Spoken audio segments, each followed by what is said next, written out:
and waiting for the Teams notification. Yeah, so recording started. Welcome everyone to our October meetup with Kris Cocozza on modern data warehousing and Power BI, which is a highly requested topic, as we can see with the participation rate. So great to have you as a speaker in our group. And with that, I hand over to you. And as usual, keep the questions coming in the chat, and we will go through them latest in the Q&A at the end or during the talk. So, Kris, stage is yours. Okay, great. Thanks very much. First of all, thanks for the invite, guys, for inviting me here to the Power BI user group Berlin. As an info for everyone else, I'm actually the user group leader for the Power BI user group in Osnabrück, and happy to be here as a guest. So thanks a lot. Hope you enjoy the session. If you've got any questions, I'm a great fan of a bit of a community feel, so feel free to just pitch in anytime, ask the questions, open for discussion as well if you've got any points, because I'm happy to learn out of this as well, you know. So I will get started and just introduce myself very briefly. A Scottish guy living and working in Germany. So I was born over in Scotland and made my way over here a good sort of 15, 16 years ago. And I've been here ever since. I'm the head of analytics, LMIT Services AG. That's a IT company in Osnabrück. And I, as also mentioned, lead the Power BI user group in Osnabrück alongside my co-leader, Marcus Meyer. I've got 7 years experience specifically as a consultant for the Microsoft data platform, so starting with on-premise SQL Server, but I've always been in the cloud right from the start. So since Microsoft Azure was pretty much available to me, I was there, and also Power BI is a big part of my daily business as well. So that's hence the reason, you know, I'm joining the Power BI user group here. I'm personally passionate about data. I also coaching, so I sort of regard myself a little bit as a data coach, where I support people in getting the best out of their data. So trying to identify, you know, the best way to work with it.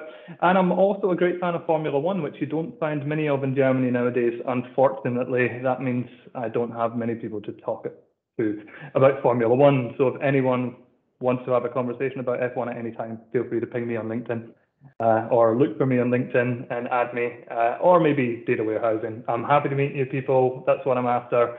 Oh, thanks, Anthony. So at least there's another fan in the room. Thanks very much. But happy to talk to you guys and learn from your experiences as well, and share experiences. So always open. So I'm going to open with this first slides. There's not a lot of slides here, just to keep it clear. It's very demo heavy, so I will be doing a lot of demos. But I just wanted to open with this. Maybe there are people here who are asking the question, what is a data warehouse exactly? You know, how do you define it?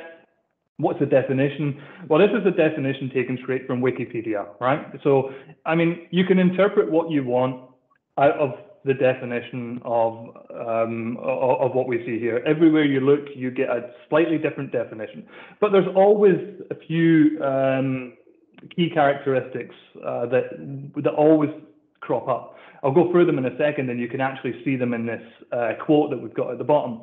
But it makes me actually think about Arthur's opinion. So Arthur in the call, and from the Power BI user group Berlin leader, he says, well, Power BI is basically a data warehouse, or it kills a data warehouse. I'll save his topic for him for another day.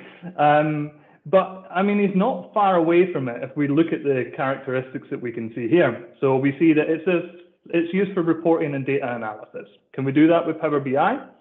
Yeah, we can. So as it stands, Power BI is a data warehouse, right? Technically. Centralized repositories for integrated data. So looking at that bit of text there, centralized repositories for integrated data. Power BI can be used as a centralized repository. We have a data model, we can store data in that data model within Power BI if we want. So technically, yeah. Integrated data from one or more disparate data sources. Can Power BI do that? Yeah, it can. We can import data and integrate it from multiple sources. So as it stands, Power BI is still a data warehouse. Store current and historical data in a single location. Now, this is where it starts to get a little bit difficult, but it's not impossible. Yeah? Power BI has its limitations. When you go into the Power BI cloud services, so you've got the Power BI service, or we're looking at Power BI embedded, there's only so much data we can really pack into that model. And also it starts to get incredibly expensive. And maybe there's other ways and better ways to do business. And that's sort of where I come in, with a little bit of data engineering in the cloud. And then the last point that I want to just mention here is used to create analytical reports. So we use Power BI to create analytic reports, so it fits in there. And enterprise ready, well, yeah, it is. So Power BI technically can replace this image of a data warehouse that we can see here. Now, this is very old. I've done this deliberately, yeah, because we're looking at this is what the historical data warehouse looked like. We would have lots of on-premise relational data sources, and we bring them all together into the warehouse and generate a single source of truth that we then work with, and where the entire organization can go to for all their data needs and requirements. It's no different today in the fact that the aim is still to achieve a single source of truth. But a lot of things have changed in data warehousing today, and I'm going to go into them briefly. If you've got any thoughts where you say, I want to say something right now, this is an opportunity. But if you feel that you don't want to jump in just yet, we can save the discussion for the end.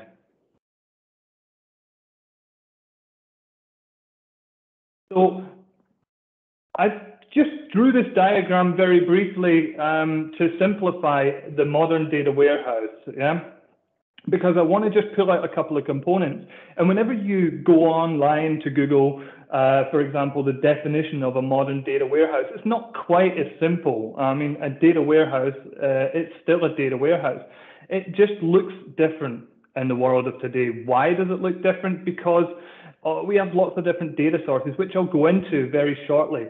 But I want to just make one thing pretty clear about the modern data warehousing technique that we didn't have in the past with that classic image of a data warehouse that we've seen. And that is, if you look at the gray blocks in the middle where we have storage and compute, and I do apologize for the red squiggly line under compute.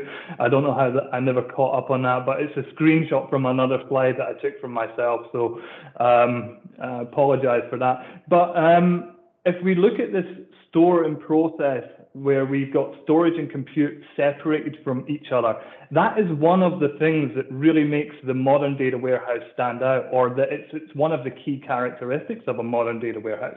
Before, we would have our data warehouse on a SQL server with its storage, and you would always have to use both at the same time. Whereas here we don't in the modern data warehouse, and that's where we can start to save costs or start to work with large amounts of data or just portions of that large amount of data at a low cost by only using the compute as and when it's necessary, and only using the storage that we technically require. So the separation between these is really one of the main characteristics. Another characteristic is what you can see up above on this lambda symbol, is the lambda architecture, which is the streaming architecture. So the ability to stream to a single location, and also to stream real-time data to a single location, and then at the same time store historical information, which is also captured from that data stream. And this is another thing that we would never have been able to do in the past, but it was never really considered because we were only pushing relational data sources into our data warehouse. The landscape or the environment and how we actually use the data today is also different in the past. Whereas in the past, we would just have a single layer where the end user would go into to actually gain information on the data and conduct their analytics. That's different today. With data science, it's the data mining of today, technically, but with data science becoming a lot more popular and a need for more access to raw data, people want to be able to access data in multiple different states. And we're going to look at that today as well, how we can make data available in several states. Sorry, just wondering if there was a question there, if it was just a microphone that was left on.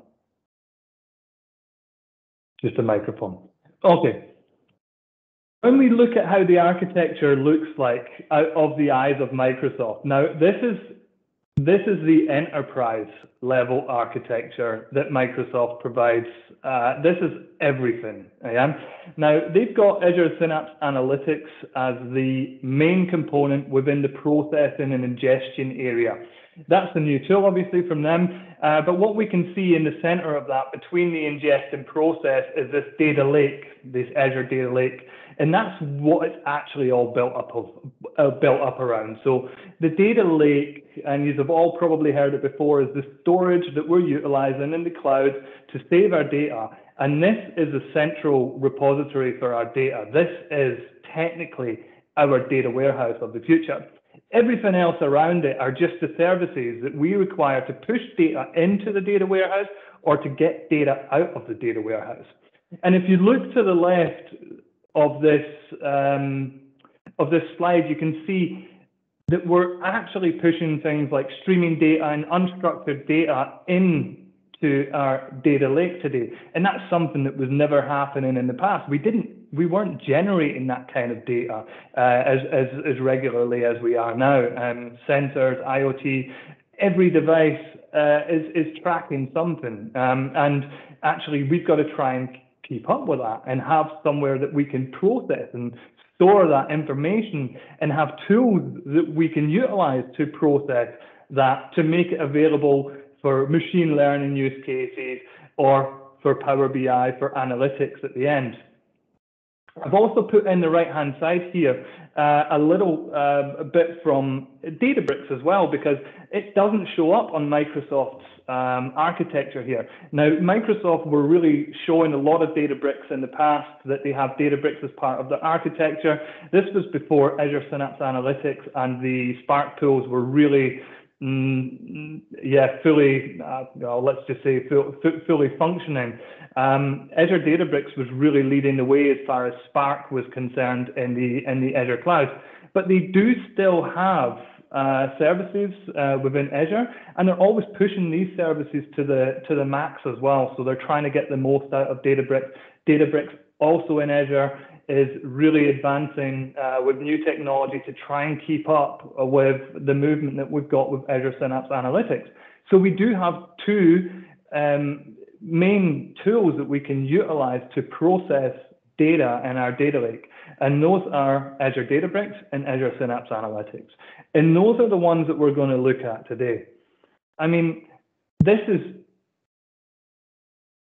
just one slide that I want to push in to say, why do we have to do this? Why are we moving away from classic data warehousing concept into a data lake concept? Well, we have much more data than before. I think I've already iterated on it, that we've got to try and process. And this statement about most organizations not being able to gain any valuable insights from their data is incredibly true. It's not getting any easier because the data we're just being flooded by data that you don't know where to look to try and understand, hey, how do I organize my data?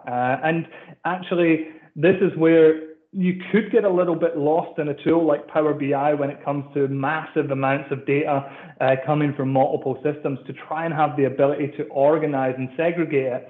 And that's one of the factors that have to be considered when moving into a data lake as well, is how do I actually organize my data lake to make sure that it's suitable for all the different user groups who want to access data in different forms, and also to make sure that I'm getting this single source of truth.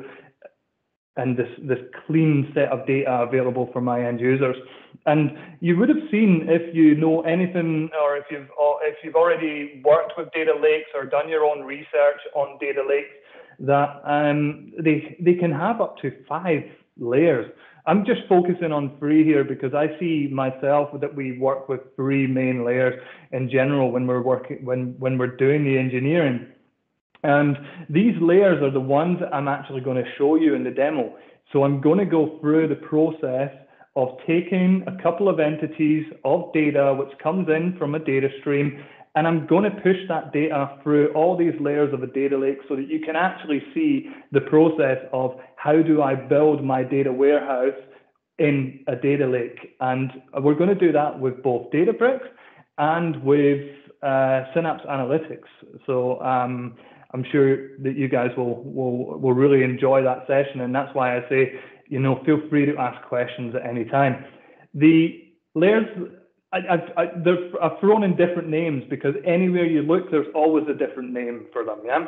So we're talking about, it's actually top to bottom here, yeah? So the first layer of the data lake that we have is this raw staging landing zone, or bronze in the form of Delta Lake. But this is the layer of data where we just get the data out of the source and push it in and leave it in its original form. So this is in its raw form, hence the reason that we have this raw layer. We best organize such a layer by utilizing subfolders for sources and then further subfolders for date. So we're building a structure here within our data lake so that you know where to find what you're looking for, because that's going to be the challenge when you're bringing in multiple sources. And then we have the next layer, which is known as the curated or the cleaned layer, or in data Delta Lake terms, the silver layer. And this is where actually we've cleaned up and integrated any data that needs integrated together. So let's just say I've got customers from 2 different ERP systems. This is the point where I'm going to bring those customers together and create a single customer table. So I'm already building the foundations of a star schema, but not fully implementing my star schema yet. And if you're more into Data Vault as a method, as a modeling technique, then this is where you're really building your hubs and satellites for Data Vault. But then the final layer that we're going to look at is the star schema layer, the gold layer. This is the end user ready layer. So this is basically the final layer that you would require the data in so that you could just import into Power BI and have your model already pre-created for you based on the relationships that are identified from Power BI here. So that is business logic is implemented, and then we would also have in these curated and star schemas generally a subfolder per entity, so per table, and that's how we're going to look at. That's what we're going to look at and how we're going to build it in the session today. So it's demo time. There's 8 scenarios, and I will need to absolutely fly through them, but it doesn't bother me if I run over time, so don't worry, and please feel free to ask questions. This is a lot of scenarios, yeah? So we're going to stream data into Power BI. We're going to stream data into the lake. We're going to consume it. We're going to transform it with Azure Databricks. We're going to transform it with Azure Synapse Analytics. And then we're going to define a business layer, and we're going to consume all that data that we've just transformed. I'm going to work with a very, very small data set. And this is going to be incredibly simple so that you can follow the process of building a data warehouse in the cloud and preparing it for consumption. I'm not working with large data sets, so I'm not testing performance here. I want to save that for another session. And I'm also not working with an entire star schema, but what I have done is I've brought a dimension and a fact together, which we will then be able to combine and see, which we will then be able to visually model in Power BI and consume in the form of a report. So that's enough of the slides. I will just take a couple of seconds to ask if there are any questions before proceeding with the demos.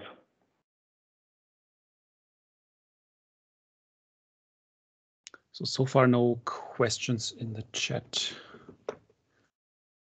Okay. I think we can continue. Great.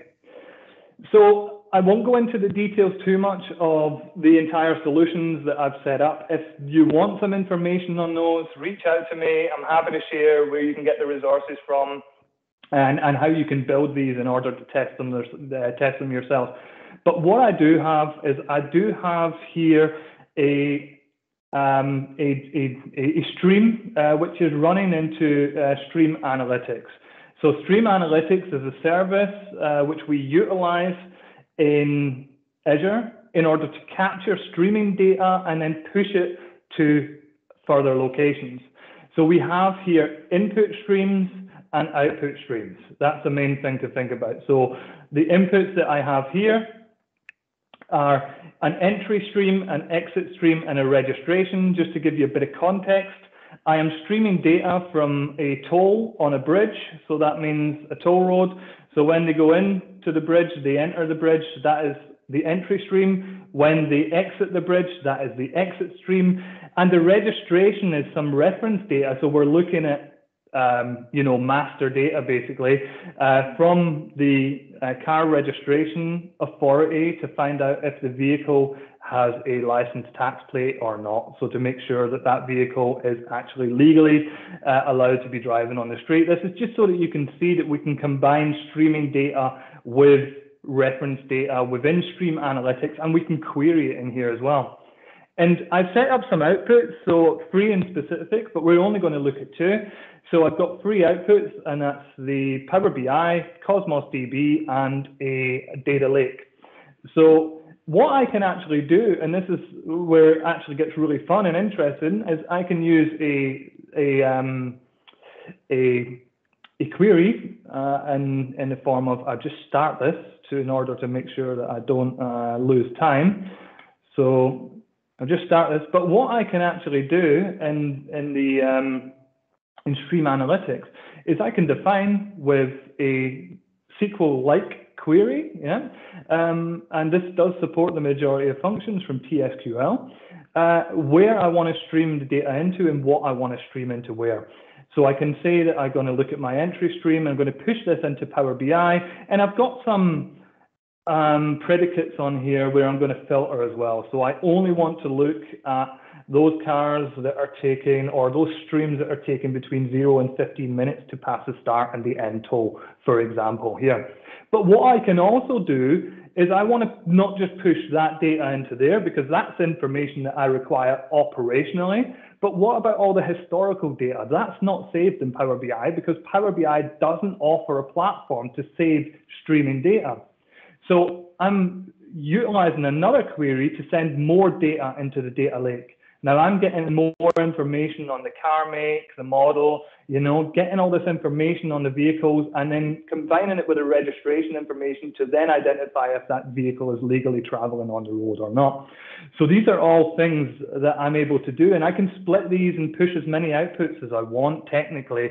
I don't want to overdo it, but generally we would work on a couple of streams. And this is the Lambda architecture that I showed you in the schematic, where we've got real-time streaming data going to one place and historical data, which is collecting the information over a period of time and saving it in the data lake so that we can historically review the toll road information. So I'm just going to switch to Power BI. I've already got this set up in order to save time, but what I have done is I've got a dashboard set up, and in this dashboard, basically I am able to, see my streaming data. It's always typical that when you start something it's the Vorführ effect. I can't remember the word in Germany, but whenever you're providing the example, so I've done this test 3 times in the last days just to make sure it was working okay, so that when I actually come into here, that you would be able to see my stream. But for whatever reason, my stream doesn't seem to be working. I'll give it a couple of seconds to see if it actually kicks in, because I should be able to get information on whether my data is streaming, but as it stands, I'm not getting anything just yet. So give it a couple of seconds once the stream's kicked in, and use that time to go quickly over to the data lake. Now, I'm going over to another subscription because I'm currently working between 2 in order to save costs. I have cost caps in areas. But here is the basic setup of my data lake. So what is my data lake? My data lake is a container within an Azure Data Lake storage account. And I have just created folders, so directories within here.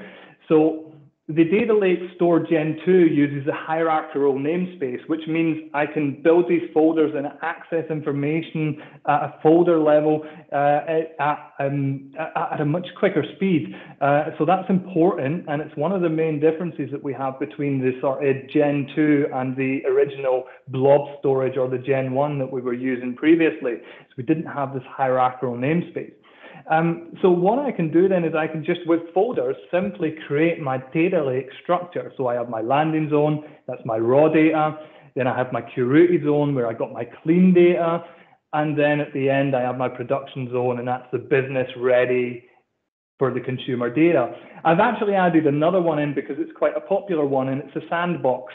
Yeah, so we have a sandbox for those data scientists that like to go in and create their own metrics on data that is coming into the landing zone or that's in the curated zone, and they want to push that data somewhere for retention.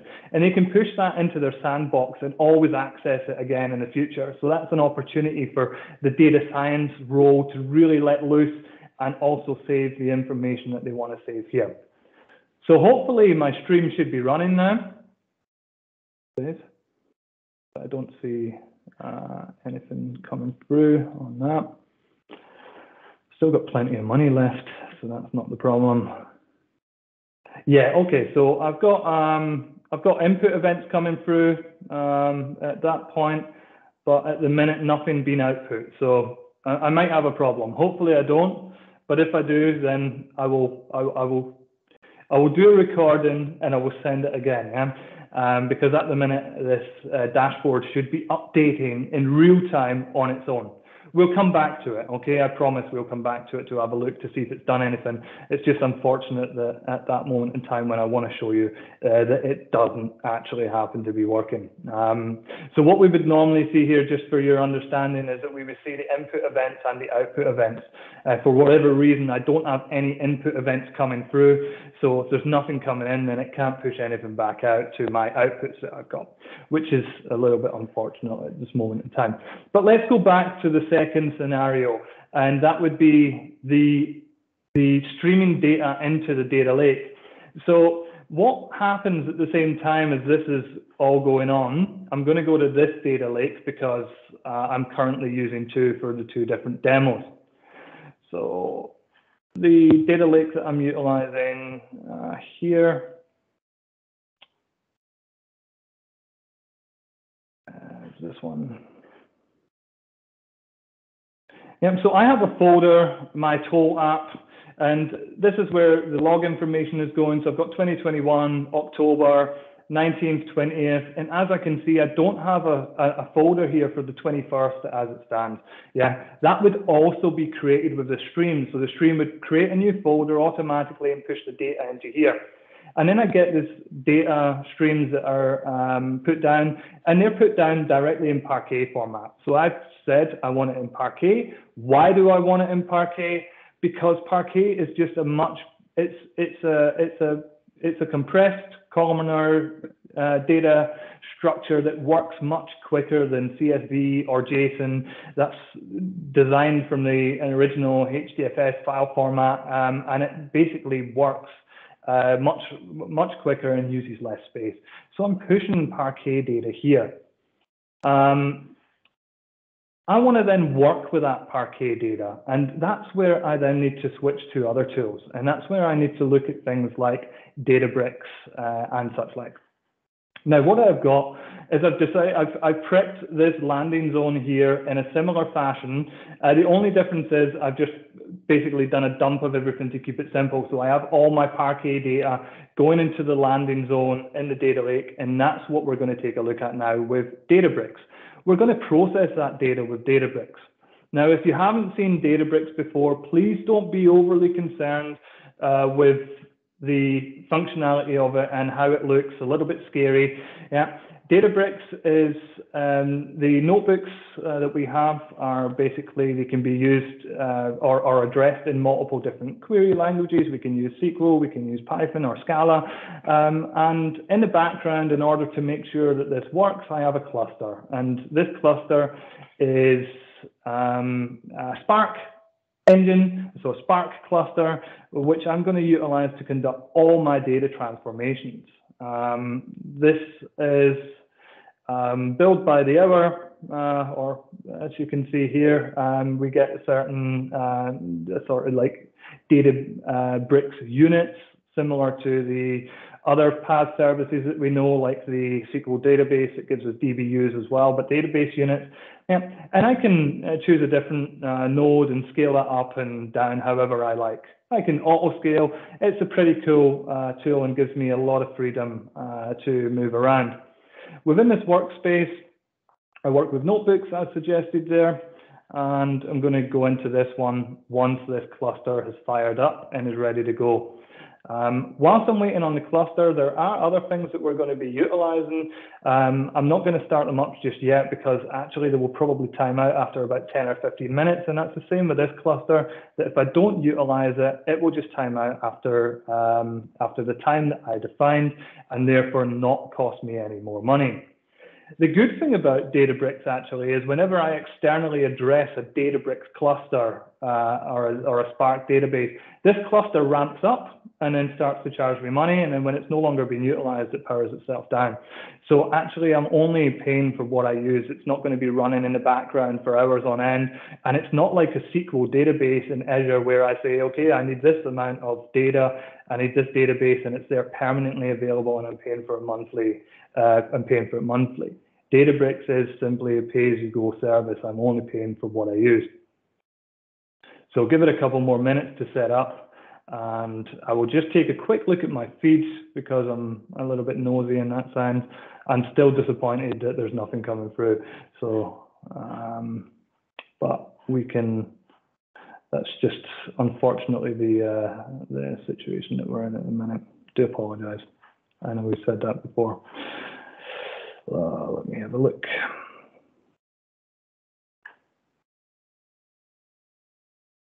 Yeah, I seem to have a bit of an issue with the server, but I won't worry about digging into it too much in the meantime. Going back here. Now the clusters themselves here, they do generally take a few minutes to start up. It's normally about 2 or 3 minutes. If it's any longer, I'm starting to get a bit concerned, but this will definitely work. If not, then I can just create a new cluster very quickly, and that will also be available for me. There we go. So we've got it. So I can start, firing these commands through Databricks. I'm just basically, I can click on the play button, or I can run the whole notebook as one. And what I'm doing is I'm just then creating a reference to my storage account. So I'm working with parameters here. So I'm building a parameter called storage account and then defining where it is. In the second step, I'm going to kill my landing zone database. So actually, we had a very quick look here in the in the data lake, which is here. Go back to data. So I have a landing zone database, and this is connected to Databricks through a database that I can also build, a Spark database. So I'm actually going to kill that database. Now, just to show you here, once I create databases, I can also view them here. Those are Spark databases that I can work with. So it's not a database like a SQL database. It's available here in the Spark engine, and actually it's just referencing the data in the data lake. It's a pointer more like. So it's sharing this information and accessing it from the data lake at all times. So I'm going to kill this database just to prep the environment to show you. I'm going to do the same with my curated zone, and I'm going to do the same with my production zone. So you've seen very briefly in the left-hand side that I had some databases. Those are now gone from there. When I go into here, you can also see that those folders are also now gone from my data lake. Yeah, so I killed those databases and actually killed the data in the data lake. So be very aware about that. And it's something that a lot of people might actually get tripped up on.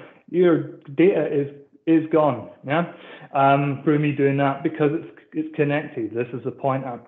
So what I'm going to do now is I'm going to recreate my landing zone. So I'm defining that my landing zone is the data, this is the location where it is. So this is my address of my data lake in order that I would use to access the data lake. I'm going to create the database if it doesn't already exist. So I'm creating a Spark database called landing zone. Now let's just take a quick look and see what actually happened here. So I've now got a database here. It's a Spark database, and I can go back to my data lake and see that I also now have a landing zone database. I'm just going to throw some files over very quickly into the landing zone, because I don't have the tool, I don't have the streaming job working. So therefore, just give me a second, and I'm just going to copy a few files over that we're going to work with for the rest of the demo. We'll see them properly in a second. You can't see what I'm doing. Sorry, I'm on another screen working with Azure Storage Explorer. If you've seen the Azure Storage Explorer tool, it's still the best tool that you can utilize for moving data around in the cloud between storage containers. Obviously, if you want to do it per automation, I would recommend using a tool like AZ Copy or something like that to move data automated between storage containers. But I've now got some Parquet data. So this is the Parquet data that I collected on the 19th and the 20th, so the 2 days running up to this day today. It's very small amounts of data, as suggested before, but I've got something there, at least. Now I'm just going to do exactly the same for my curated zone. So now I'm just using, I'm using the Spark engine to build my data lake structure. Yeah, so defining my databases and therefore defining my folders. So I can now go into here and see I've now got a production zone, a curated zone, back to my data lake. Quick look here. I've now got a production zone and a curated zone. Pretty simple so far, I presume. This is just a little gimmick, and that's the widgets that we have up here. I wanted to just show you that I can, get rid of those widgets, and then I can create them using this. If you want any of the scripts, you just reach out to me, let me know, and I'll send you all the scripts that I utilized in the demo and the ability for you to rebuild this if you really want. Now, I've got here is where it starts getting interesting. So let's not worry too much about what's going on here, but I'm defining a couple of variables to, this is not necessarily one that I utilize. The tables in here for, it wasn't required, but this is an important one here along with the widgets that we have there. So we're defining the information from these parameters that we've got at the top, and I'm defining a new parameter for my storage container that it relates to this path that you can see up here. And then what I'm going to do is I'm going to say for the folder that I've got in the storage container, give me the folder name, and then clean it up a little bit so that it looks nice, and create a table called whatever the folder's called, and also load that table with the data. So I'm going to run that. And this is happening generally pretty quickly.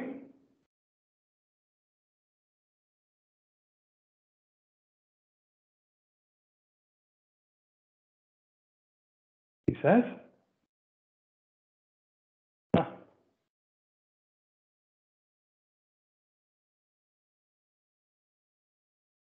Got an error.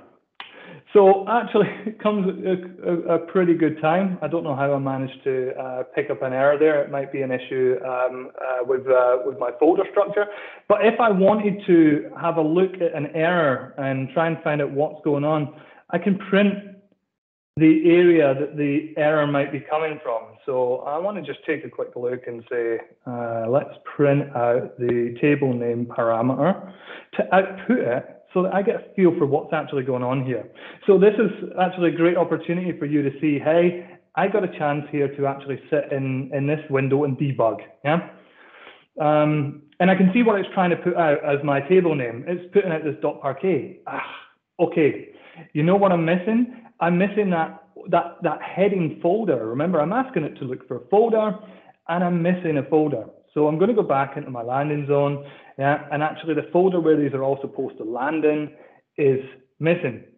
So that was called my toll app, for example. I'm just going to create a folder very quickly, and then I'm going to move all the data. I'm doing this on another screen. I do apologize, but I'm just going to move the data into that folder.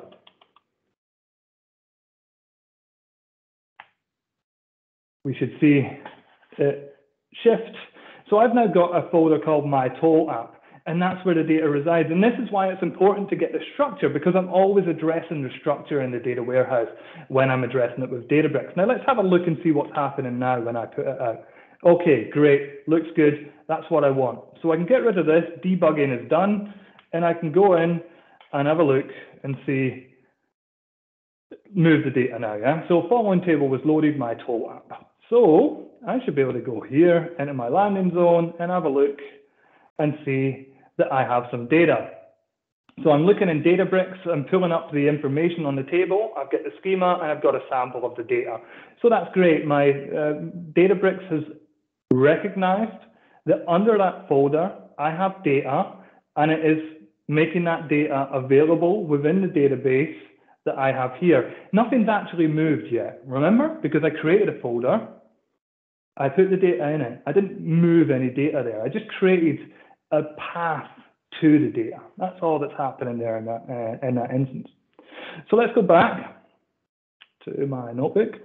And we were here. So after I've got the raw data, the next step for me is to clean that data up a little bit and move it into my cleaned area. This is the area that the data scientists want to go to. No data loss, everything is there, but it's clean, and I've guaranteed that the data is clean. So I'm just going to drop these tables in the event that they exist and create them again. So I'm using SQL. I'm not using TSQL here. This is Spark SQL. So there are some differences. You will notice if you come out of the TSQL world like I do, that you have some difficulties trying to get to grips with some of the information. But what I'm doing is I'm creating a table and saying this table is going to utilize a Parquet form. Now I'm actually going to insert data. So let's just take a look. I'm selecting data from my my vehicle information that I'm getting from the stream. Fortunately, we've never seen the stream fully. But what I'm doing is I've got a streaming data, so I have a flat data set, yeah? I could maybe go back to it just very briefly so that you can see. It would help for understanding how we're doing this. So I've just got flat data. I've got information on the vehicles, I've got the license plates, the entry time, and I want to start modeling my star schema a little bit. So I'm starting to build my dimensions and my facts. I'm going to go back to my notebook for a second.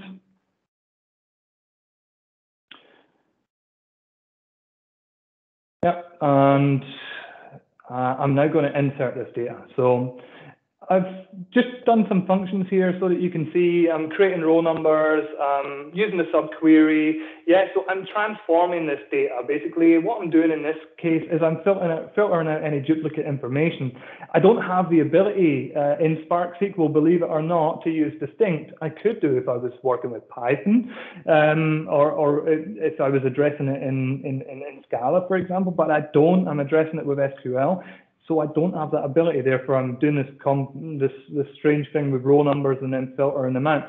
But regardless of that, yeah, I'm creating now a filtered version, a clean version without any duplicates, because I'm getting transactional information and I only want the individual records. So run that, and we should then be able to go to our curated zone and see that we have a dimension vehicle, and that dimension vehicle is populated with data. Yeah? So I've also got my column names are clean, the data inside there is clean, it's exactly how I want to present it. So I have a dimension that's created and I don't have any duplicates within this dimension. Don't know why I just don't find a quicker way to go backwards, sorry. So from there, I'm going to do exactly the same with my fact table. And this time what I'm doing is I'm doing the classic splitting my date and time fields. You know, we've got a timestamp coming through. So they're just to show you that I have the ability to push my date and my time into different columns, which I can then utilize better in my star schema with a date dimension and a time dimension. So that's one of the main things that I'm carrying out here. And notice the difference that we have here. I have an insert overwrite table for my dimension, so I'm doing a full load. And here I have an insert into table for my facts, so I'm doing an incremental load. And that's the process that is happening each time. I'm just taking the new data and incrementally loading it. I know I'm not doing any lookups for keys or hash values. That's a little bit too complex for here, but it's just so that you gain a basic understanding. So I've now got a fact. I'm not going to go in and show you that right now. Yeah, we know it's there. We've seen it with dimensions. And I don't want to eat too much of your time away, even if you probably are enjoying this walkthrough. Now, I'm going to look at dropping the tables in the production zone, and then I'm going to create them in exactly the same way as I did in the curated zone. This time, I'm applying business logic. So this time I'm saying, hey, when the vehicle type is a type 1, then it's a car. When it's a type 2, then it's an SUV. Otherwise, it's another. That doesn't really necessarily warrant a dimension. We don't want to wander into the grounds of snowflake by adding a type dimension onto it. So this is a business scenario that I can just manage directly here. It's a standard transformation step. Yeah. And then I can also categorize the vehicle weight, and that's what I'm doing here. So when the vehicle is over 4 tons and it's a heavy vehicle, else it's a normal vehicle. And I'm creating a new column called a vehicle weight class based on the customer requirements. So I'm going to push that in, and then we can take a quick look to see if it's there. Go into my production zone, and I can see I now have a table called vehicle. I haven't called it dim, and I haven't called my fact. The reason why is this is what the end user, the end customer is saying. They don't care if it's a dimension or a fact. You don't care, right? You just want to know, is that the vehicle table? Is that the sales table? Yeah. So I then have the opportunity to go and have a quick look at this table and make sure that my data is loaded. So I've got the data that I require with the new information. I've got a vehicle weight class, and I've got a vehicle type, and those are the business logic steps I took to make that happen. So one more step to go, and that would be to finish our facts table. So exactly the same for the fact. I'm now going to create that fact tools table, and I'm going to load it again. When we look here, insert overwrite from my dimension, I'm inserting into my fact table. And this time I'm joining on the dimension vehicle in order to get rid of the ugly license plate field that I've still got in my fact table and create a relationship to the dimension. So there, just to show you that I then have the ability to create this dimensional model, the star schema, yeah, and I can join data here and address it as if it was a table. It's not a table, it's a file. We've seen that. But I'm addressing everything as if it was a table. So I'm not out with my comfort zone as a SQL developer. I'm feeling pretty happy about what I'm doing here. And I can go in and I can see that those are all there in my production zone. Now let's take a look at what's happened in the data lake during that time where we've actually been loading the data. So I've got a curated zone, and in this curated zone I have a dim vehicle and a fact tools. And they have information to the data that is there along with the metadata that is responsible for recording that this data was written and committed. And then I can go back and see exactly the same for my production zone. So I have then these Parquet files which have been created in the lake. So this is where you see I'm working with databases, but actually I'm building everything in the lake at that time. And then we come to the scenario, okay, well, that's all well and good, Chris. I want to access that data. How do I do that? So that's what we're going to look at now. I'm going to go over to Power BI because that's what you guys are interested in most, yeah, and say, you know, I want to get my data out of my data lake. What options have I got? So you'll have noticed when you are here that we have this connector, the Azure Data Lake Storage Gen 2, that I can connect to. Then I need my URL in order to connect to that. If you haven't done this before, I think it's important for me to at least show you how to do this, but I can go to my data container. From here, there's many ways to find this information, but I'm just going to copy this URL out here right now. There are a ton of other ways that you can better do this. The only thing that I need to consider though is we have Blob here shown there, but actually what we need for the data lake storage Gen 2 for the hierarchical layer structure is for that to say DFS. Yeah, so that's important. If we don't do that, it won't work how we want it to work. We also need to look at the folder that we actually want to reference here, just so that we don't have to dig around too much. So I'm going to go up and say that this is the query, first of all, from my dimension, just to keep life relatively simple. So I'm going to go into my dimension, and I'm going to do this in the production zone, because that's the information that I'm interested in consuming. I can look at one of the files and technically just take this part here from it. I don't have to take the individual file. I don't want to take the individual file because maybe I want to load more than one file. Yeah. So production zone vehicle, I'm using the file system view. Now, I'm already connected because I've done this before, but just so that you know, I'm connected through managed identity. So it's using my OAuth credentials and passing them through. There are, you know, I could use a security key if I wanted and store the information in the vault, however you feel, but I would always recommend, you know, single sign-on where possible and using that. So I have the ability to combine the data, but I'm not going to do that because I don't just have Parquet data sat here. I have more than Parquet. So I want to transform that data first. Oh, maybe I don't need to. I technically don't need to transform the data. I'm just going to click on it so that we can at least see what happens, because I don't think I have to transform it, but I do need to get this step, and that's to get the binary extracted, and that's this specific Parquet file. So this is a step that I do generally have to conduct.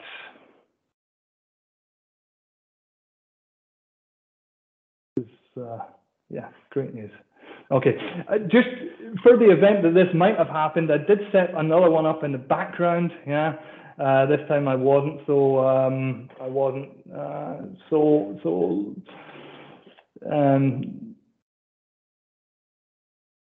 but I have this query here where I have tools. I'm going to just have a quick look at the advanced editor. And here you can, oh, that's the wrong one, my bad. This was it's the one that's coming from, oh, that's also the wrong one. I need this one, sorry, please, excuse me. Yeah, so this is the one where I'm taking data from the data lake. You can see here that this would be my Azure Data Lake store that I'm extracting data from. I've got data in the Parquet form, and you can actually see a whole lot of transformations going on here. There is actually a reason behind this, and that is because the data lake is only presenting the opportunity for me to use a single Power BI, a single Parquet file. And I need to use lots of Parquet files if they're combined. So I have actually this process, which is the helper queries, a sample file and a parameter and a transform file function, which is iterating through all the Parquet files in that folder, in that data lake, in order to load then the Parquet information. And that's a great question that's just popped up, yeah, which comes up to say that, does PBI do query folding for Parquet files? Well, let's have a look. You know yourself that the key identifier for understanding if query folding is actually happening in the background is generally that we can view the native query, which we can see here. So that's not presenting the option. So for Parquet files in the data lake, there is no query folding actually going on. And please correct me if anyone feels that that is for whatever reason different, but there is, in my knowledge, no query folding actually happening here. And we will see it with other examples that there is query folding actually taking place. So from here, I'm going to go back to this one that didn't work because I want to show you the next example. That would be accessing data directly in the data lake. We do have another option for accessing data directly, and that would be using the Databricks connector. So I have this second option with the data lake because I'm transforming my data with Databricks, and I'm using these Spark databases which I've got, which are pointing to the data lake anyway. Here it wants a little bit of different information, and I'm just going to show you very quickly where you can get that from, just so that you're aware that there's no confusion there. So I'm going to go to my Databricks instance and look at my cluster specifically. So when I look at the compute area, I can access my cluster, and in here I need to go into the advanced options, so it's a little bit far away, and go into the JDBC ODBC connector information, and there I can get this server host name information, and that's what Power BI wants from me to then be able to connect. It also wants the HTTP path that I intend on using, which I am getting from just below here.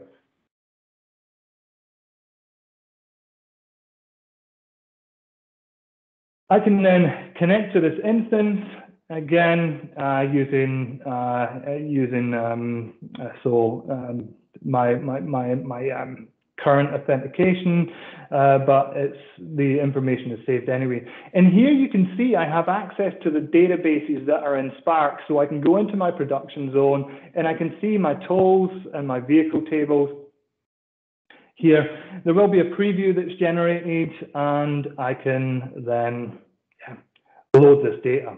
I can load this data straight into Power BI because I'm happy that I'm only using these two for my dimensional model or for my star schema. This is going to be my model, and I'm using the production layer. So I'm going in at the right level to ensure that when I go in here, that there's going to be an automatic connection created between my fact and my dimension. That can be a little bit cheesy if it stood that way, yeah. So I got my fact in the middle, and then I've got my dimension, which is connected via this vehicle ID, which I generated as part of my business logic at the end step in order to build this star schema. So there we can see I'm now accessing data in Databricks. Now, what is the difference between accessing data in the data lake using the data lake connector and then accessing data which is in a Spark Databricks in the Databricks cluster? Well, I could terminate this cluster. And if I terminate this cluster, then I've basically killed access to the databases that we have in Databricks. So that means Power BI no longer has access to those because those are dead. Now, with the data lake, that's not going to happen. The data lake I have access to all the time. It's always there. But there are a couple of differences that you need to bear in mind. And that is that this Spark database can be utilized for direct query, whereas the data lake can't. I can only import from the data lake. But I can utilize the Spark engine to run direct query when I've got huge fact tables that I need to run against. That is not necessarily the best way, I understand, yeah, not a lot of people will support it, but if you do have massive fact tables that you need to run aggregations against, you're not going to get around using a direct query because you're not going to get the performance out of the lake on its own, and you're not going to be able to import it into the Power BI model because it's simply too big. So that is an area where we then say you can then utilize the Databricks engine in the background. And Databricks currently, they're always advancing the engine that's working in the background, but I can scale up. So I just need to put a different cluster, a bigger cluster, if I need to work with more data. But they've released this new Photon engine, which allows native SQL queries, and that's where query folding may actually be possible. I haven't tested it yet, but maybe I'll save it for another day. But if we use the new SQL Analytics, which utilizes this Photon engine in Databricks to query. I still need to test it, but there may be a likelihood that query folding can occur there because we're utilizing it. Power BI already has a Photon connector. Is that a question or a statement, Florian? I see your question mark at the end, but yes, so that's a question. I was wondering, because Photon's a pretty new feature, so I was wondering whether Power BI actually already has that, not because I haven't seen it. No, I haven't seen it myself either. It's a good point. I don't think it's there. But remember, the Photon engine is just the engine underneath that's doing the processing for us in the background. I mean, we should still be able to access the Spark databases in the same way, but they run over the Photon engine. But it's something that I would need to confirm. So maybe save that one for another day and come back to it. But I would also like to research and figure that out. So, but just to finalize here, I've basically then created a data warehouse, a very, very small one, I understand. I've only got one dimension and one fact, but I've created a data warehouse infrastructure within my data lake. I've created an ability to process the data within my data lake using Azure Databricks. Now, one pretty cool feature that we do have with Azure Databricks, if I'm connected to Databricks via the cluster, and I come into this report and the cluster's off, but I'm saying, hey, I want to see new data. Yeah, I do have the ability, and I'll go back a short step into the transform area. Sorry, it's popped up on another screen. And I will refresh this preview. Now, you guys seen that I just shut down my cluster, okay? And I can go in and look at the event log of the cluster and see that it had already started up again previously because Power BI had obviously wanted to access the data. Yeah?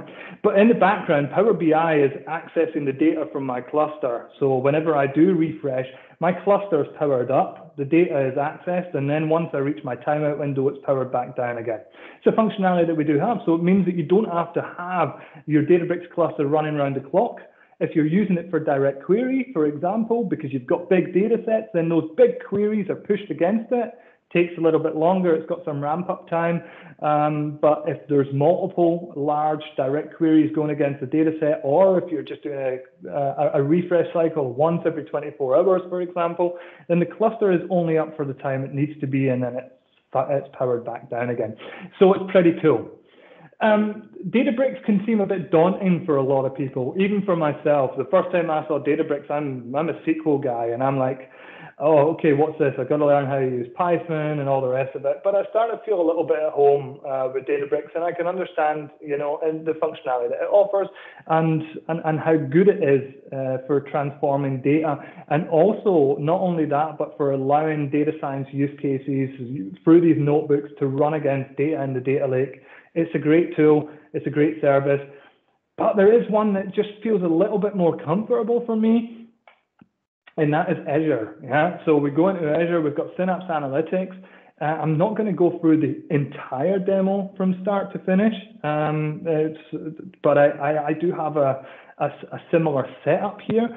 So what I have got in Azure Synapse Analytics is, I'll go back to here. We have two different types of servers in Synapse Analytics. We have the dedicated server and then the serverless ones. Yeah? So just so that you're aware, dedicated pool is the old parallel data warehouse that used to be available as a service in Azure. That is now a data warehouse. It's nothing other than the original data warehouse database, but it's got some new features, obviously. Microsoft always pushing to advance on that. We're currently in Gen 2, and Gen 3 is coming at some point next year. But we've got also the serverless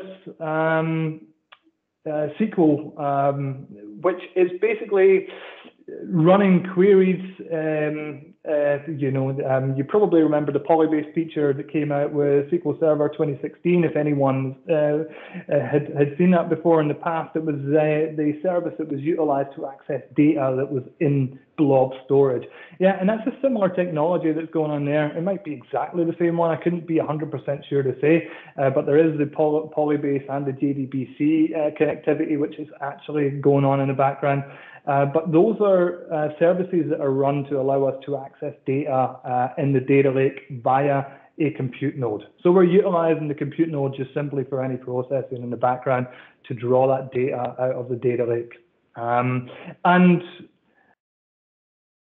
the other thing that we have here is also an Apache Spark pool. So it means that we have the Apache Spark pool similar to how we do in Databricks. The difference with the Apache Spark pool that we have here, as opposed to that one that we have in Databricks, is this one isn't as flexible in the way that we can define exactly how many nodes are going to be assigned to it. We've basically got a few options, a small, medium, and a large one that we can utilize to run against our notebooks. The granularity isn't quite there. But the notebooks are very similar. So I'm going to go into the develop screen and have a look. And this is the notebook. It's exactly the same as the notebook that I've got over on the other side. So I'm just going to run this first step whilst it starts up so that we can at least have a look. This has taken some time to then boot up the Spark node in the background. And once that's available, then that'll start processing this notebook. But I'm doing exactly the same thing. I'm creating the database. I'm defining the parameters in the same way. What I don't have is those fancy little widgets that I had in Databricks. Yeah, so we've seen those little widgets up on the top that I can use as parameters, and I can pass different notebooks in and trigger different notebooks from notebooks based upon the parameters that are passed through. That's something that's sort of missing in these Spark notebooks, but it's something that I imagine will eventually happen. If you were eagle-eye, you would have also noticed that I'm using a different command here, the Microsoft Spark Utilities command, as opposed to the Databricks Utilities command, which I would normally be using in the Databricks side of life. And that's just, there is some small minor differences in the language that is utilized here. I don't know why, but I still feel more at home with working with the Synapse overview. It's just, for whatever reason, seems cleaner and nicer and easier for me to work with. But I'm doing exactly the same. You can see here all the processes are identical that have been carried out. I'm creating the same table, I'm running the same commands. So they are interchangeable in a sense, yeah? I just need to be aware that there are some minor things that I can't migrate everything from Databricks to Synapse and it will just work. And I also can't do the same the other way. So you need to be aware of that. But with some minor changes, I can get it all going. And what I've got here, and when I look at my data, I can look at my databases, and I've got the same databases. So I've got a curated zone. I've just called this SYN just to not create any confusion when we go into Power BI to consume those. But I've got the curated, the landing zone, the production zone. And in here, I have my tables in exactly the same way I did have the ones in Spark, in Databricks, sorry. But here I got the ability to, you know, generate a select statement. It feels very much a little bit like Management Studio for those of you that have used SQL Server. And then I can run these queries directly from here against my Spark database. So again, the same scenario. I have a Spark database, but this Spark database is doing nothing other than, and this is the other scenario that I have set up, back into my data lake, back into the container. I've got another container called data syn for Synapse, and I've got the same folder structure. So this is what's being created. I can go into my production zone. I've got a tools folder, and then I have my Parquet files and also the log information for the transmit command that took place. So basically, this is I'm building. Even in Azure Synapse Analytics, I can build my data lake in exactly the same way based upon this script by just creating those Spark databases, moving data into them. There is another way to work with Spark, and that is using data frames. Yeah, and data frames, I could create a data frame and then manipulate the data frame and then write the data frame into the lake. But I just feel that this way of utilizing the Spark databases is a little bit more comfortable, especially for a guy like me who comes out of the database world. Yeah, I need to see these physical objects, and that's the problem with data frames. They're all just very in the background. I can always pull them back into me. They're stored within the Hive, the Hive, and could be reaccessed. But this just feels incredibly comfortable for me, and it's a way that I like to work with it. What I then in Power BI, you know, once I've got these Spark databases, I can't access them in the same way that I could with Databricks, for example. So I can go to get data, And I had a Databricks connector where I could access the Databricks databases. But when I go into Synapse, for example, in Power BI, I only see Azure Synapse Analytics SQL Data Warehouse. Yeah, so this is the parallel data warehouse. So that's the dedicated pool. That's not what I'm looking for. I want to access the data in the data lake, and I want to use some compute resources to help me, with my large heavy loads that I'm working with. Well, that's what this SQL serverless is for, and this is the symbol that you can see for the SQL serverless. It's a serverless database, and I can create one if I want. I'm on the landing zone there, but I want to create one, for example, for my, let's just say for my production zone. So I click here and say, yep, so add to this workspace, a new database. I'm going to add a serverless database, and I'm going to call that production zone. And create. Now this serverless database, it's going to be there for me literally in seconds, yeah, because it's using other services in the background to access data in the data lake. One thing to always remember is this data never moves out of the data lake, yeah. I'd move it around, of course, in some way, shape, or form, but it's not moving from there when I'm doing this. So I'm going to go into the production zone, and I want to access my tables from Power BI. So I'm just going to go into my data lake at this point. So I'm going to say, hey, let's go into my data lake. And I'm going to use the Azure Data Lake. So I'm able to access the storage here and navigate around the storage. I think this is also a bit of the reason why I feel a little bit more at home here. Everything just seems to work a little bit easier. Yeah. So I'm going to enter the production zone here, and I'll go into tools, and then just right click on one of these Parquet files and say select top 100. So what I get then is a select top 100 against the one single Parquet file, and that gives me, an output of however many rows. Let's have a look. We've got 100, obviously, because I'm selecting the top 100. Sorry, my bad. So I'm just going to select all, select star. Everybody loves a bit of select star. And look at what I've got. So I've got 171 records residing in this single Parquet file.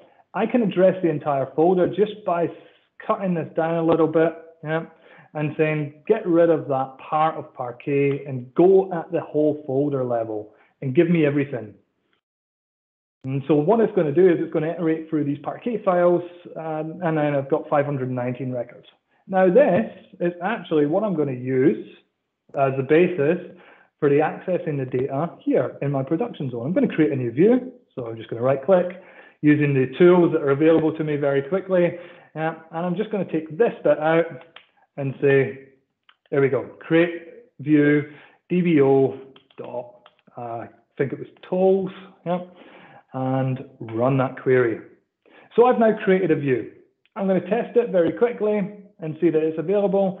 And that is a view that I have. I can address 100% with TSQL, yeah? So there's the difference. This is the Microsoft environment. I can address this with TSQL, so I feel at home. Yeah, and I can get rid of that and check that I'm still happy with the amount of records that I can see here.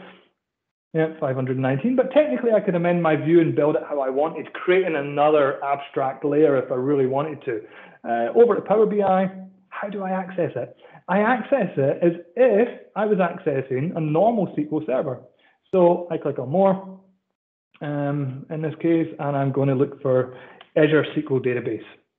And I'm going to use this Azure SQL Database connector, and it's going to want some server information from me. So I can pull that pretty easily from Azure as well. I'm going to go back to my SQL,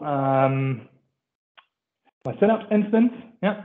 So I've got my Synapse workspace, and I can see here serverless SQL endpoint. So that's the one I want, serverless SQL endpoint. I'm just going to copy that and throw that into Power BI. Now I've got a database called the production zone, And I have the option here to do import or direct query. Just going to do import at this time. Yeah, and I can see there I'm accessing this entity that is in the data lake via the SQL serverless. Yeah, so I'm addressing it over a SQL endpoint. Then taking it, and I will transform that data because I want to show you something, and that is that I have some query folding going on here in the background. Yeah. So because I'm using a SQL engine to access a data lake, I then get query folding, which is great. So it means I don't necessarily need the dedicated tool to get query folding on the data lake. I can use this serverless. Now, I said this isn't going to cost you a lot of money to do all of this because I'm Scottish and I'm pretty tight and I don't want to spend a lot of money. Or at least that's what they say about us Scots over here in Germany.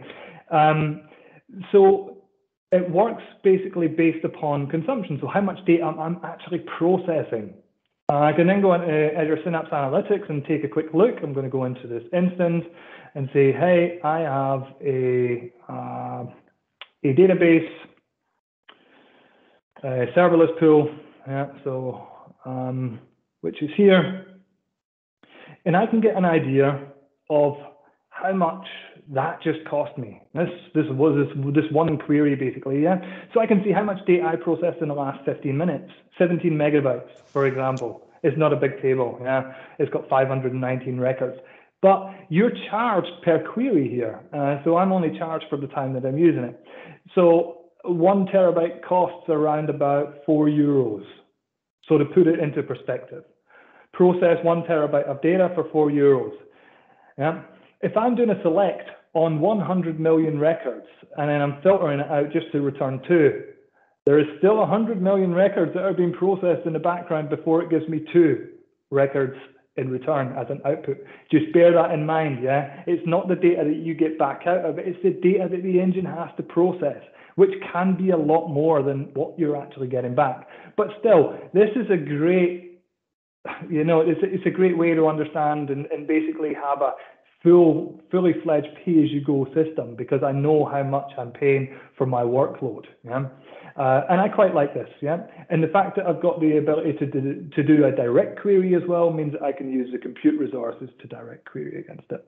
No problem, Anthony. Sorry that I have kept you guys for so long. I'm going to be finishing up very shortly. Yeah, so that would be the ability to then query data over a serverless pool out of my data warehouse. I then also have the opportunity to, I have a dedicated pool here. So a dedicated pool, I have the ability to move the tables out of my data lake into the dedicated pool, and then I then have the parallel data warehouse. Yeah, so if I really want huge amounts of power, the only thing about this dedicated pool is I am paying for it as long as it is available. Yeah, so it's up and running. I do have the advantage over a standard SQL database that I can shut it down when I'm not using it and power it back up. Yeah, so I'm not like block cost for a period of a month. So I can limit the amount of time that I'm using it for. Therefore, if I'm using a dedicated pool for batch processing, I have a huge amount of batch processing that needs to happen. I conduct all my transformations in the cloud and then move it into this dedicated pool as the very last step to build my business layer. And then what I can do is then I can load the business layer into the Power BI model and then shut down my server again. So technically I'm only using it for the batch load process.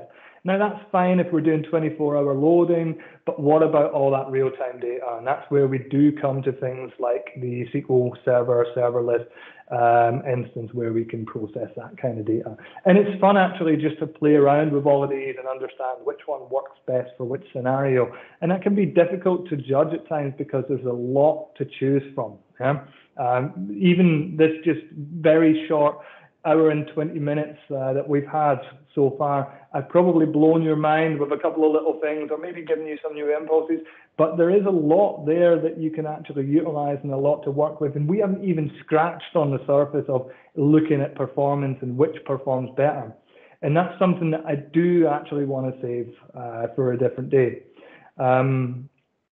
The only thing I do want to show you, just to finally, just to close the session so that you've seen it at least, is how do I get that data out of my data lake into this very last step of the, into the very last step, which is into the dedicated pool. So for whatever reason, I can't see this here. Let me just click on refresh. Doesn't matter, I'm not bothered about all my changes.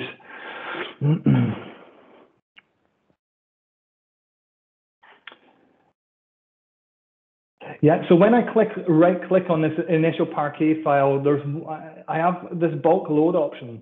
So I click on bulk load, and then I have the ability to say, hey, what I want to do with it. And do I want to compress it? What type? Yeah, gzip or snappy, which is snappy for the snappy Parquet, for example. I'm just going to leave it as it is, don't go into too much details, and I'm going to click on continue. And I want to prepare this for a dedicated pool, which is the MDWH demo. And I want to prepare it for this database. And I can say that my target table will be a new table, and that will be dbo.tools, because it's my tools table in the business layer. I can define if I want to put it as a heap or a custom column store, and I can also configure mapping if need be. Not going to do that. And I'm going to say here, don't do automatically, but generate a script, because this script I can utilize to orchestrate the process in the future. Yeah? So I'm going to generate the script, and plus I'm not 100% happy with how it is anyway. I may want to make some changes, as you can see here, to the data types. It's got an nvarchar 4000 going in here, maybe something I'm not particularly happy with. Yeah, but not the purpose at this moment in time. The purpose is to show you that I can then create this instance and move the data into my dedicated pool. I do have the opportunity here, thank you Microsoft for telling me that I can uncomment these lines and create a procedure in order to do this on a regular basis. That's if it fits with my way of loading the data. So I'm just going to run that anyway and load my tools data into my dedicated pool. I can go back to my workspace and I can look at my dedicated pool. And as you can see, I now have a table called dbo.tools. And this is a database. This is a SQL database, yeah? So it's like a SQL database, it's the PWP, Parallel Data Warehouse. So I have the opportunity, if I really want to get down and dirty with it, is to index it, clean it, and really do, you know, increase performance at this level. And then I can use Power BI to go in and utilize that Synapse analytics data source that we've seen was made available for us here. And again, with the server, very similar to before, this time I'm not taking the serverless endpoint, but I'm taking the dedicated SQL endpoint, packing it in there, and I have my MDWH demo, and again, import direct query, whatever it might be. This time I'm going to use my Microsoft account, quickly sign in. Can't remember which account is registered, but I'm sure it will tell me if I can't in a second. Okay, so it is the other one. It's my my local account.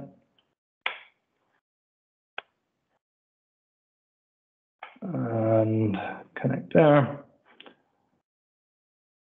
And I can see this tools table, which I'm pulling from my dedicated pool. Can transform this. And very much like the SQL serverless, but not as much of a surprise. Yeah, I do have query folding here. I can see the SQL query in the background, but of course, you know, it's not as much of a highlight having it here as it is having it available in the serverless. So I think I got through all my demo scenarios. I'm not sure if I missed any out.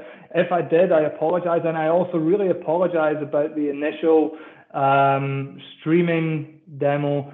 For whatever reason, I haven't seemed to be getting any data come through today, which is incredibly unfortunate. I think what I've done is there's only a limited amount of data available here, and I probably started the app service a little bit too early. and the stream had completed and there's no more data left in the stream to push through. So I do apologize about that. I will make up for it, I promise, when you guys invite me back for another session to do on performance. In the meantime, I know it was thick and fast, but I'm here for any questions. Feel free to fire them at me. Yeah, go for it. Thank you very much, Kris. Great talk. Even though, yeah, the FOFO effect can happen with live demos, as you said. So, but I still prefer to see the hands-on experience and how you do it, and instead of just having the theory. So, still, I prefer this approach, even if not everything is working always. And also, in general, having the seeing like expanding from pure Power BI to the overall Microsoft BI stack or data environment to see where it fits together and where you do things. So there, I really liked your talk. Thank you very much.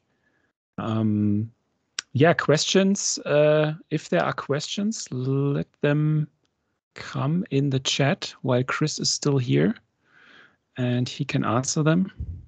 So Kris, while the others are typing, maybe so as for me, I'm not such into databases as you. It's quite impressive that someone can be full stack from database to BI, even with such bigger infrastructure. So I describe me as full stack, but in smaller data sizes.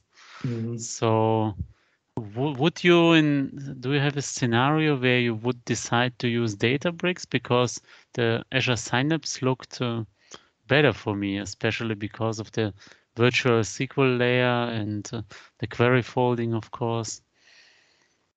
Yeah, this is a difficult question because I'm very pro Synapse myself. I've loved Synapse since it was first introduced, and actually the idea of being able to just develop from end to end, including being able to, embed Power BI also like within this Synapse engine, as a integrated service, for example, so when I go to linked services, I have the ability to bring Power BI into here and connect to a single Power BI workspace. So theoretically, I can utilize this from end to end. I don't have to go out of it, I don't have to go look at my data lake somewhere else. It feels very nice, so therefore, I struggle to be able to recommend Databricks myself, though the people at Databricks will say there is a lot of good stuff going on there technologically as far as complex transformations are concerned. Databricks really seems to feel it because it offers better performance against specific ones. You've got more granular ability to scale, and it feels a little bit more flexible if you're getting really deep into the transformation logic, especially with the ability to be able to run other notebooks from other notebooks. So technically passing parameters through to other notebooks to trigger them and stuff like that. That's very smart from Databricks and something that we don't necessarily have here. Simple operations, simple transformation operations, Synapse, very, very complex ones, probably go to Databricks. Okay, nice. One question came in about the cost of a small data model per month. Yeah, I think small is all, it's relative, right, Marcus? But you knew that was coming. So, but I mean, with a serverless infrastructure, a lot of the time people are quite afraid because if we're looking at a small data model, I would say the difference is moving from a range which is around about 1,000 into a range which is around about under 100. Yeah. So using basically the cloud technology to build a use case for a small model and ensuring that consumption costs are under 100 euros a month would be a great target. That's what I would say on that point. But there are so many factors, Marcus, how often you're batch processing, if you're doing micro batching, if there's streaming data coming in as well, if you're doing live query, like direct query or just importing, so it's very hard to sort of put a finger in the wind and say it would be there. But I always aim when I'm building a small model for a customer to sort of be under this 100 euro sort of line and say that's something that we want to achieve, and if we need to go over it, then we can look at why and understand from a business perspective. So a small model, let's just leave that there at roughly €100 a month. Mm-hmm. Yeah, so yeah, data flows in Azure or Power BI. Yeah, so I do actually. I have project experience building data flows also here within Synapse Analytics. So we have the ability to, when we go to develop here in Synapse Analytics, alongside our notebooks, we have the ability to do build data flows. And the experience here is very similar to the experience that you have in the Power BI service. The one problem I do have with data flows is, if you're doing this, if you're building this dimensional model in this way, you have a lot of lookups that are going on, a lot of references, and the view of the data flow is when you're trying to identify a problem area and dig into it and do some diagnostics because there might be something wrong with the data transformation that's happening. It's very difficult process with data flows. You feel like you're always having to move around back and forth. It's incredibly time consuming. Therefore, I much prefer being able to diagnose and just push in an extra line of code or take out a line of code or change a line of code, as opposed to having to try and identify where the transformation is going wrong in the data flow. I found that in my experience was something that was incredibly time consuming in Azure, was that ability to say, okay, there's a problem, let's go down and try and figure out what it is. And there was a lot of time invested in trying to diagnose the problem, whereas I feel that goes a lot quicker with notebooks and running code, because you've got the I mean, each to their own how they prefer to work, but I found it a very slow process. Data flows is absolutely fantastic for the what do they call them, the sort of civil developer, where we say we want someone from the business unit to be able to develop. They're not going to even think about using SQL or Databricks or Python code within Databricks. They're going to want something that's visual, and that's where data flows is a real win. And actually, I've started, by coaching people initially with data flows, and then they get a hand for it and say, you know what, I want to go deeper. I want to understand if I can start using other, SQL and stuff like that as well, and then taking them on that journey through there as well. So I do have the experience. I don't necessarily like it, as much as I do like working with notebooks. And I think that it's more expensive, because it's only more expensive at the minute with Synapse because of the way that they make the clusters available. So per data flow, a cluster is fired up to run that data flow, and once that data flow is completed, another cluster is fired up for the next data flow. So let's just take the instance where we're processing around about 50 dimensions and 5 fact tables, and then I've got 50 clusters which are being fired up and running against this data. Now, one thing that you're charged for the runtime of the cluster, so you might only be processing a dimension which takes about 10 seconds, but you're paying for the ramp-up time, which is around about 2.5 minutes for it to run this as part of the batch load. So it can turn out to be generally quite expensive. I know that Microsoft, so I don't want to get pinned to the wall here, are working on a solution similar to what they have in Databricks, where they keep the cluster alive, so that it doesn't, so that it can move from a data flow to data flow without powering down and starting back up again. So I hope that answers the question, Andrea, a little bit veering off in other directions. But yes, yeah, thank you. I think no more questions, but otherwise, just keep them coming. He's still here now, so now's the chance. Yeah, and I mean, if you don't want to ask in this platform, you can connect to me on LinkedIn. Happy to answer your questions. I know some guys have already connected, so I appreciate it. And we would also definitely reach out to you about this follow-up sessions that you mentioned. So that is, I think, also very interesting to have these topics. We spoke about them before the meetup. To have this covered also in additional sessions. So Awesome. Okay, that's great.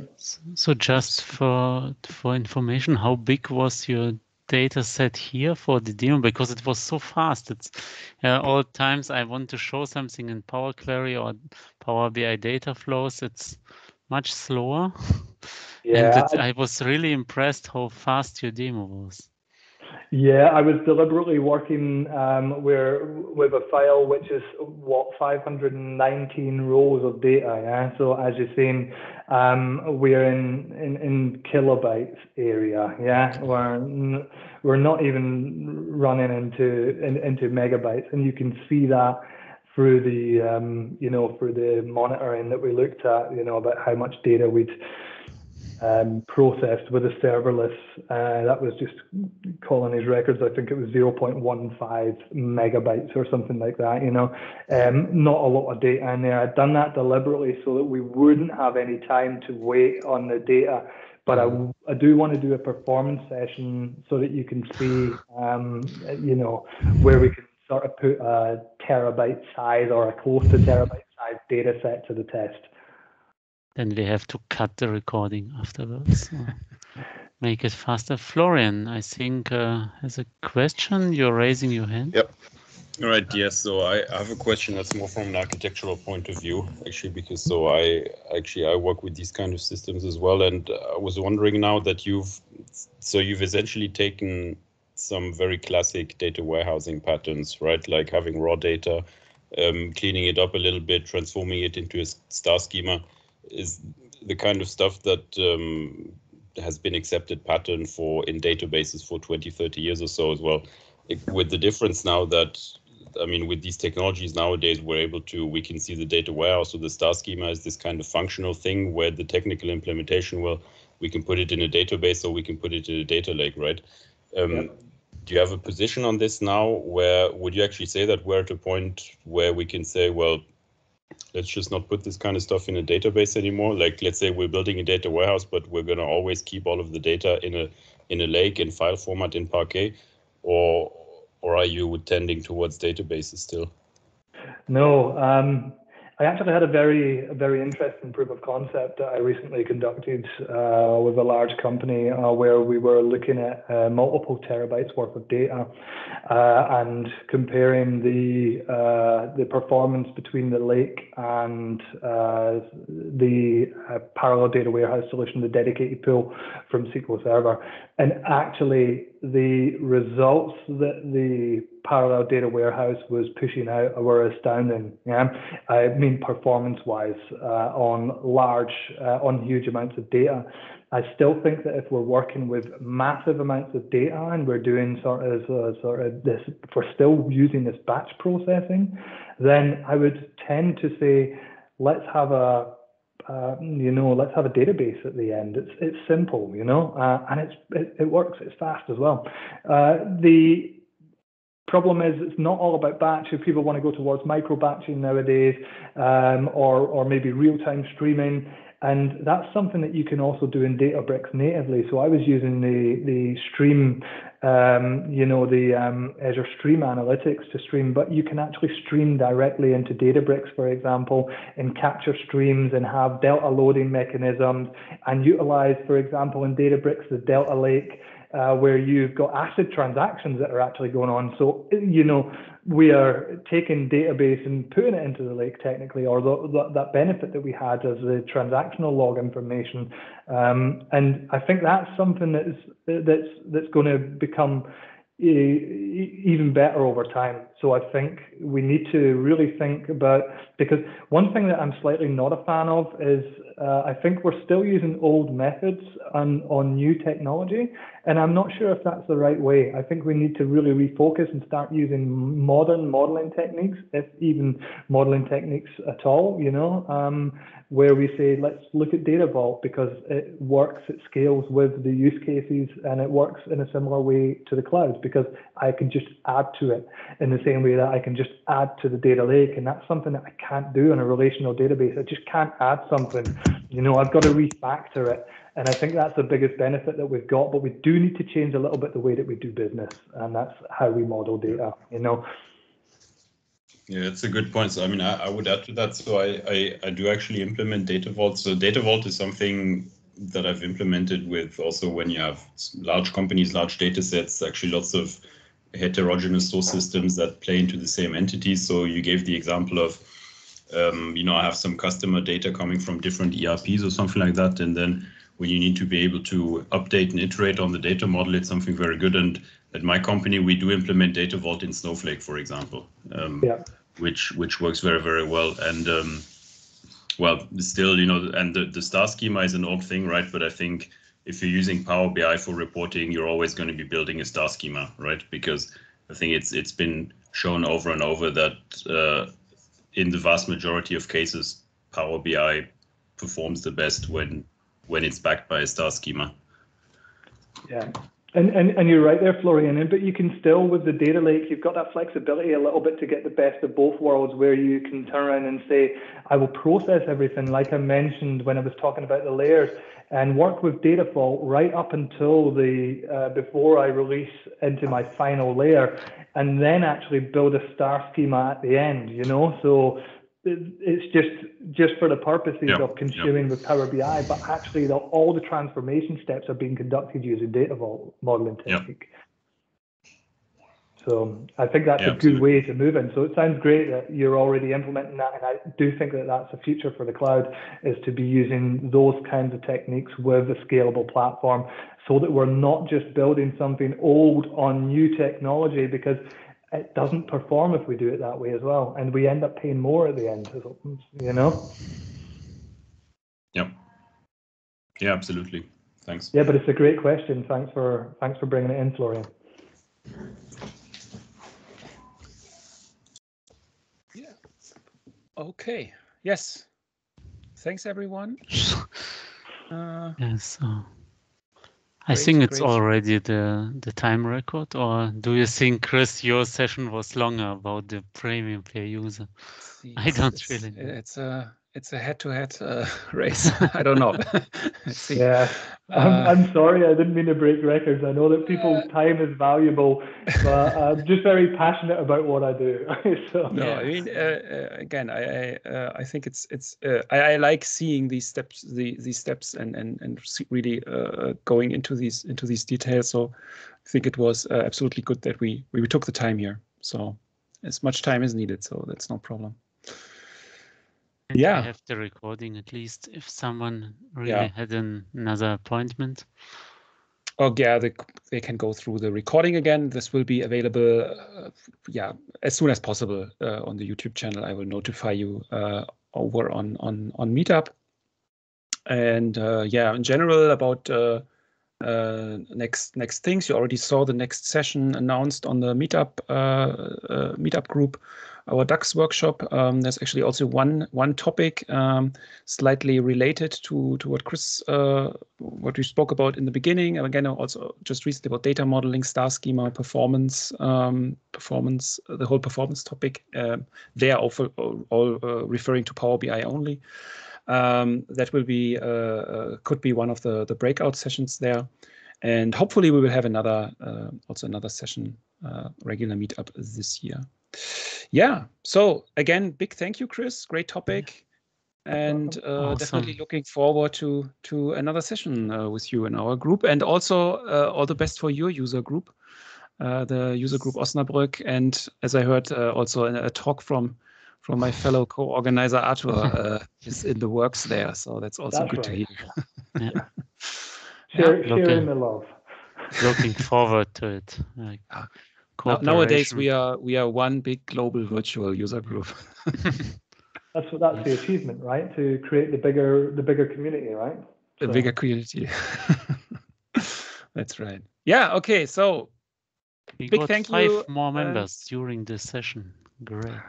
Yeah, again, I think we are now we will make the 1,000 soon. So it's our big next milestone. Yeah. So bye everyone. I will stop the recording now. Bye bye. Goodbye and good night. Thanks very much. Take care. It's been a pleasure. Good night. Always a pleasure.